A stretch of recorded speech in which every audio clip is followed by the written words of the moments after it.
లోక్సభలో స్పీకర్ ఎన్నిక ఉండబోతోంది. ఇప్పటికే ఎన్డీఏ తరపున ఓం బిర్లా మూడోసారి ఆయన గతంలో కూడా ఓం బిర్లా స్పీకర్గా పనిచేశారు.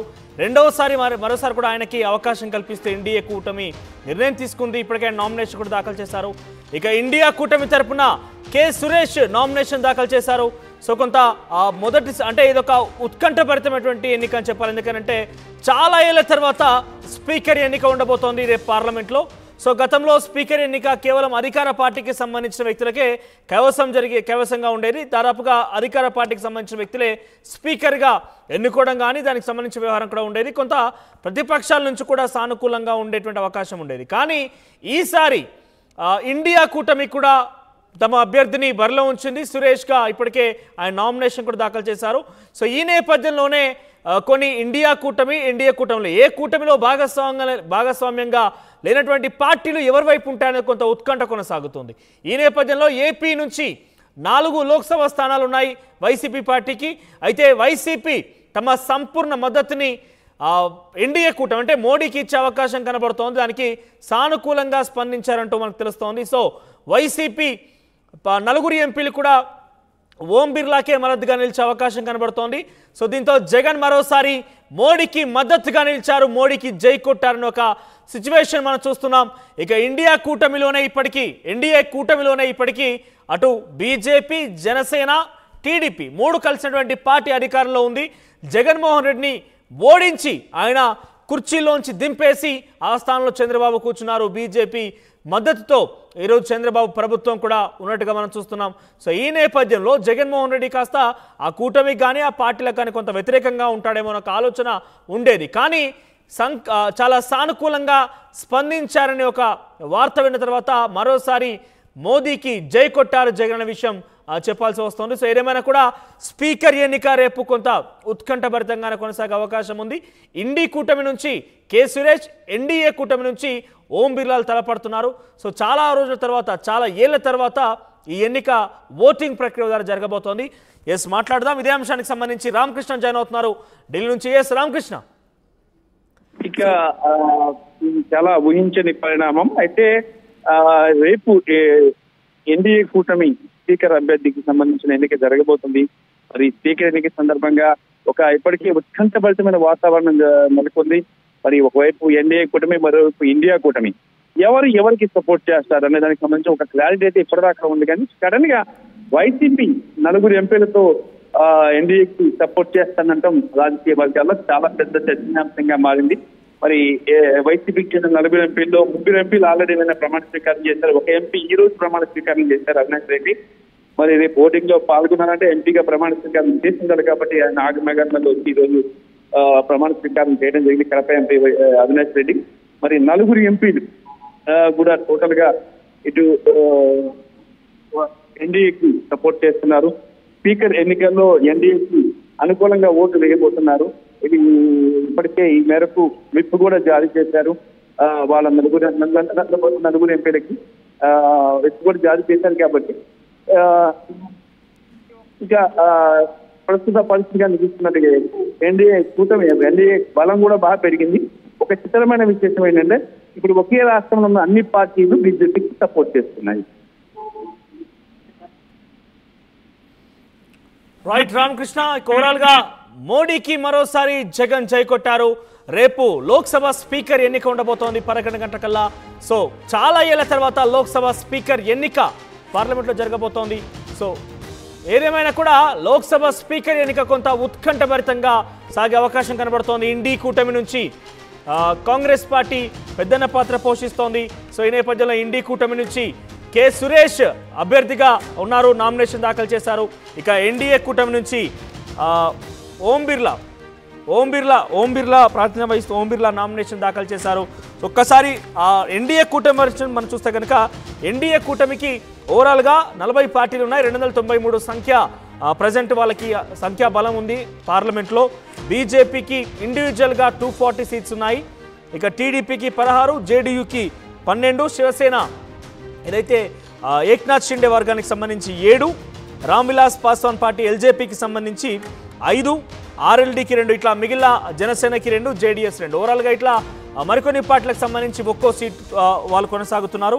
ఇక ఇండి కూటమి విషయానికి వస్తే అంటే ఇండియా కూటమి విషయానికి వస్తే కనుక కాంగ్రెస్కి 102, డిఎంకేకి 22, శివసేన 9, సమాజ్వాదీ పార్టీకి 37, ఎన్సీపీకి 8, ఆర్జేడీకి 4, సిపిఐఎంకి 4, ఆమ్ ఆద్మీకి 3, జేఎంఎం పార్టీకి 3, ఐయుఎంఐఎల్ పార్టీకి 3 స్థానాలు. సో ఇటు ఇండియా కూటమి విషయానికి వస్తే కనుక 243 సీట్స్ ఉన్నాయి, 240 సీట్లు సుమారుగా ఉన్నాయి. ఇక ఎన్డీఏ కూటమి విషయానికి వస్తే కనుక ఎన్డీఏ కూటమికి 290 స్థానాలకు పై చిలుకున్నాయి. సో ఓవరాల్గా క్లియర్ మెజార్టీ ఉంది. కానీ టీడీపీ జనసేన పార్టీకి సంబంధించి క్లియర్ మెజార్టీ ఎన్డీఏ కూటమికి ఇచ్చినప్పటికీ మమతా బెనర్జీ, జగన్ వీళ్ళంతా ఏం చేయబోతున్నారని ఒక ఉత్కంఠ అయితే ఉండేది. కానీ చివరి నిమిషంలో జగన్ జై కొట్టారు. ఎస్ మాట్లాడదాం.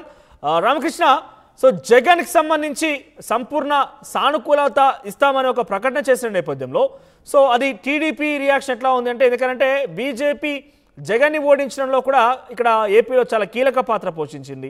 ఈ నేపథ్యంలో వాళ్ళ రియాక్షన్స్ ఏ రకంగా ఉంటే వాళ్ళు పాజిటివ్గా ఉన్నారా, లేదంటే మద్దతు అవసరం లేకున్నా పర్వాలేదు మేము గెలవగలుగుతామనే ఒక ధీమాతో ఉన్నారా?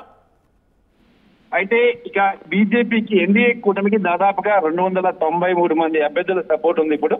కాబట్టి వాళ్ళు చాలా సేఫ్ గానే ఉన్నారు. ఓటింగ్ జరిగినప్పటికీ కూడా వైసీపీ మద్దతు ఇచ్చినా ఇవ్వకపోయినా కూడా ఎన్డీఏ కూటమి అభ్యర్థి ఓం బిర్లా గెలుస్తారు, అందులో సమస్య లేదు. ఎందుకంటే మ్యాజిక్ ఫిగర్ 272 రాస్తే అది దానికంటే కూడా దాదాపుగా 19 మంది ఎంపీలు ఎక్స్ట్రా ఎంపీలు ఉన్నది. ఇప్పుడు వైసీపీతో కలిపితే కూడా 23 మంది ఎంపీలు ఎక్స్ట్రా అవుతారు. అయితే ఇక్కడ ఎన్డీఏ కూటమి ఎవరు కూడా వైసీపీని అడగలేదు మీరు మద్దతు ఇవ్వండి అని. అయినప్పటికీ కూడా స్పీకర్ ఎన్నికల్లో పాల్గొనాలి కాబట్టి ఈ ఎన్డీఏ కూటమికి వైసీపీ మద్దతు పలికింది. మరి దాని మీద బీజేపీ నుంచి కానీ లేదా ఎన్డీఏ కూటమిలో పార్టీల నుంచి కానీ ఎలాంటి స్పందన అయితే ఇంకా రాలేదు బయటికి. 4 వైసీపీ ఎంపీలు తాము ఎన్డీఏ కూటమికి సపోర్ట్ చేస్తున్నాము అన్నట్టుగా తమంతగా తామే నిర్ణయం తీసుకోవడం ఇక్కడ రాజకీయ వర్గాల్లో సంచలనం. ఏమైనా సరే ఈ నిర్ణయంతో ఒక్కసారిగా రామకృష్ణ బేసిక్ గా ఎన్డీఏ కూటమి కంటే కూడా జగన్ మద్దతు నాకు తెలిసి ఇండియా కూటమికి అవసరం. ఎందుకంటే వాళ్ళు స్పీకర్ పోర్టులో ఉన్నారు, అనుకున్న స్థాయిలో మెజారిటీ కూడా లేదు. సో ఈ నేపథ్యంలో మమతా బెనర్జీ కూడా వాళ్ళ సపోర్ట్ అడగలేదంటూ మమతా బెనర్జీ బహిరంగంగానే చెప్తోంది. సో ఎన్డీఏ కూటమి కంటే జగన్ ప్రియారిటీ ఇండియా కూటమికి అవసరం. సో ఇండియా కూటమి నుంచి ఎవరైనా జగన్ ని సంప్రదించారా? ఇండియా కూటమి నుంచి కూడా ఎవరిని జగన్ ని సంప్రదించలేదు. మరి వాస్తవంగా అయితే మీరు అన్నట్టుగా ఇండియా కూటమికే జగన్ మద్దతు అవసరం ఉంటుంది. మరి ఎవరు ఇంకా దీనికి సంబంధించి సంప్రదింపులు అయితే జరపలేదు. ఎందుకంటే ఇక్కడ ఒక విషయం, ఇక స్పీకర్ పదవికి డిప్యూటీ స్పీకర్ అడిగింది ఇండియా కూటమి బీజేపీని. మరి డిప్యూటీ స్పీకర్ ఇచ్చేందుకు నిరాకరించిన నేపథ్యంలో ఇదంతా తెర మీదకి వచ్చింది. ఓడిపోతామని తెలిసి కూడా ఇండియా కూటమి కంటెస్ట్ చేస్తుంది మరి స్పీకర్ పదవికి. మరి ఇద్దరు కూడా ఇటు స్పీకర్ సురేష్ అలాగే నామినేషన్ వేశారు ఇండియా కూటమి నుంచి, అటువైపు ఓం బిర్లా నామినేషన్ వేశారు. మరి ఈ నేపథ్యంలో ఇక్కడ అసలు వైసీపీ ఎవరికి చేస్తుంది సపోర్టు అనేది కూడా ఒక చర్చనీయాంశంగా మారినప్పటికీ కూడా ఇప్పుడు తాజా పరిస్థితి కానీ చూసుకున్నట్టుగా అయితే మాత్రం వైసీపీ వాళ్ళు ఏం చేయబోతున్నారు అనేది వెల్లడించారు. ఎన్డీఏ కూటమికి మద్దతు ఇస్తున్నామని చెప్పారు. ఎందుకంటే రాష్ట్రంలో చాలా ఇటీవల జరిగిన ఎన్నికల్లో ఘోర పరాజయాన్ని చూస్తున్న వైసీపీ ఇంకా ఇండియా కూటమి వైపు వెళ్తా అది అందరూ అనుకున్నారు. కానీ అనూహ్యంగా ఇటు ఎన్డీఏ వైపు తిరగడం అనేది కొంత రాజకీయ వర్గాల్లో చర్చనీయాంశంగా మారింది. ఏదేమైనా సరే బీజేపీ అయితే మాత్రం జగన్ సపోర్ట్ అయితే కోరలేదు. అయినప్పటికీ ఇండివిజువల్ గా వాళ్ళే సపోర్ట్ చేయడం జరిగింది. మరి రేపు ఉదయం 11 గంటలకి పార్లమెంట్ లో Ramakrishna will get back to again. మళ్ళీ ఒక నిమిషం మాట్లాడదాం. ఒకసారి ఆర్టీవీ స్క్రీన్ విజువల్స్ చూడొచ్చు. స్పీకర్ ఎన్నిక ఎంతటి ప్రాధాన్యత సంతరించుకుందని చాలా స్పష్టంగా అర్థమవుతోంది. సో మొత్తం నేరుగా ప్రజల చేత ఎంపీలుగా ఎన్నుకోబడ్డటువంటి సంఖ్య ఓవరాల్గా పార్లమెంట్లో 545 సీట్లు ఉంటాయి, అందరికీ తెలిసిన విషయం. అయితే నేరుగా ప్రజల చేత ఎన్నుకోబడ్డ వారి సంఖ్య చూస్తే కనుక 542 అంటే 542 నేరుగా ప్రజల చేత ఎన్నుకోబడ్డ వాళ్ళు. సో దీంట్లో కనీసం 50% మ్యాజిక్ ఫిగర్ అంటే కనుక 271. సో దాంట్లో ఎన్డీఏ కూటమికి 293 స్థానాలు ఉన్నాయి, ఇండియా కూటమికి 233 స్థానాలు ఉన్నాయి. సో కావాల్సినటువంటి మ్యాజిక్ ఫిగర్ 271 అంటే చాలా క్లియర్గా ఎన్డీఏ కూటమి విజయం సాధించే అవకాశాలు అధిక సంఖ్యలో ఉన్నాయి. అధిక సంఖ్య దాదాపుగా కన్ఫర్మ్ అని చెప్పాలి. 100% ఎన్డీఏ కూటమి గెలిచే అవకాశం ఉంది. ఎన్డీఏ కూటమి తరఫున ఇప్పటికే రెండవసారి అంటే గతంలో కూడా ఆయన ఓం బిర్లానే ప్రాతినిధ్యం వహించారు. సో ఈసారి కూడా ఓం బిర్లాకి అవకాశం కల్పిస్తూ ఎన్డీఏ కూటమి నిర్ణయం తీసుకుంది. ఇప్పటికే ఆయనకి నామినేషన్ కూడా దాఖలు చేశారు. సో చాలా క్లియర్గా చూడొచ్చు మీరు, ఎన్డీఏ కూటమికి 293 స్థానాలు వాళ్ళకి సంఖ్యాబలం ఉంది. సో అవి పూర్తి స్థాయిలో కనుక వన్ సైడ్గా ఉంటే, సో ఎవరి సపోర్ట్ అంటే ఇతరత్ర జగన్ సపోర్ట్ కానీ మమతా బెనర్జీ సపోర్ట్ కానీ ఎవరి సపోర్ట్ లేకున్నా కూడా ఇండివిజువల్గా ఎన్డీఏ కూటమి అభ్యర్థిగా ఓం బిర్లా స్పీకర్ అవకాశం ఎక్కువగా ఉంటుంది. కానీ సాహసం చేసి ఇండియా కూటమి కూడా ఈసారి అభ్యర్థికి బరిలో నిలిపింది. కె సురేష్ బరిలో ఉన్నారు స్పీకర్ పదవి కోసం. అయితే చాలా క్లియర్గా వాళ్ళకి తెలుసు ఓడిపోతామని తెలిసినప్పటికీ ఇండియా కూటమి బరిలో ఉండడానికి గల కారణం ఏంటంటే వాళ్ళు డిప్యూటీ స్పీకర్ పదవిని ఎక్స్పెక్ట్ చేస్తున్నారు. స్పీకర్గా మీరు ఉన్నప్పటికీ డిప్యూటీ స్పీకర్ పదవిని ఇండియా కూటమి తరఫున ఒక అభ్యర్థి నిలబెడదామంటూ కూడా వాళ్ళు ఎక్స్పెక్ట్ చేశారు. కానీ ఎన్డీఏ కూటమి మోడీ ప్రభుత్వం ససేమిరా అనడంతో తిరిగి ఏ రకంగా సరలేదు, మేము బరిలో ఉంటామంటూ వాళ్ళు బరిలో దిగుతున్న పరిస్థితి. సో కొంత క్రాస్ ఓటింగ్కి కూడా ఇక్కడ అవకాశం తక్కువగానే ఉందని చెప్పాలి. సో చాలా క్లియర్గా మ్యాజిక్ ఫిగర్ అయితే ఎన్డీఏ కూటమి వశన ఉంది. సో ఒకసారి రామకృష్ణ, సో ఓవరాల్గా లోక్సభ స్పీకర్ ఎన్నిక అనేది కొంత ఉత్కంఠ రేపుతుందని చెప్పాలి. అయితే ఇక్కడ మనం బిగ్ బ్రేకింగ్ చూస్తున్నాం. జగన్ మరోసారి మోడీకి జై కొట్టారు. సో దానిలో క్లియర్గా మనం చాలా సానుకూలంగా స్పందించినట్టు తెలుస్తోంది. అయితే ఇక్కడ జగన్ మద్దతు లేకుండానే ఎన్డీఏ కూటమి తరఫున ఓం బిర్లా స్పీకర్గా ఎన్నికే అవకాశమే ఎక్కువగా ఉంది. కానీ జగన్ తన మద్దతుని సంపూర్ణంగా ఇస్తున్నట్టుగా ఇప్పటికే సానుకూలంగా స్పందించినట్టు తెలుస్తోంది. సో తన మద్దతు లేకున్నా ఎన్డీఏ కూటమి గెలిచే అవకాశం ఎక్కువగానే ఉంది. దాదాపుగా గెలిచేసని చెప్పుకోవచ్చు. కానీ జగన్ ఎందుకు ఇస్తున్నారనేది ఇక్కడ ప్రశ్న. ఆయన ప్రభుత్వంలో ఈరోజు ప్రభుత్వం కోల్పోయారన్నా, తన కుర్చీని తనని ఆ కుర్చీలోంచి పక్కన పెట్టారన్నా, తనని అంత ఘోర పరాజయాన్ని ఎదుర్కొన్నారన్నా కూడా అన్నిటికీ కారణం బీజేపీ పార్టీ, టీడీపీ, జనసేన కూటమే కారణం. సో అయినప్పటికీ బీజేపీలో ఆయన ఇప్పుడు స్పీకర్ ఎన్నికకి మద్దతు ఇస్తున్నారనేదే ప్రధానంగా మనం బిగ్ బ్రేకింగ్గా చూస్తున్నాం. సో ఏదేమైనా కూడా జగన్ మద్దతు ఇవ్వడం అనేది ఏ రకంగా వాళ్ళు స్వాగతిస్తున్నారు అనేది మాత్రం బీజేపీ కానీ టీడీపీ కానీ జనసేన ఇంతవరకు ఎటువంటి రియాక్షన్స్ అయితే ఇవ్వలేదు.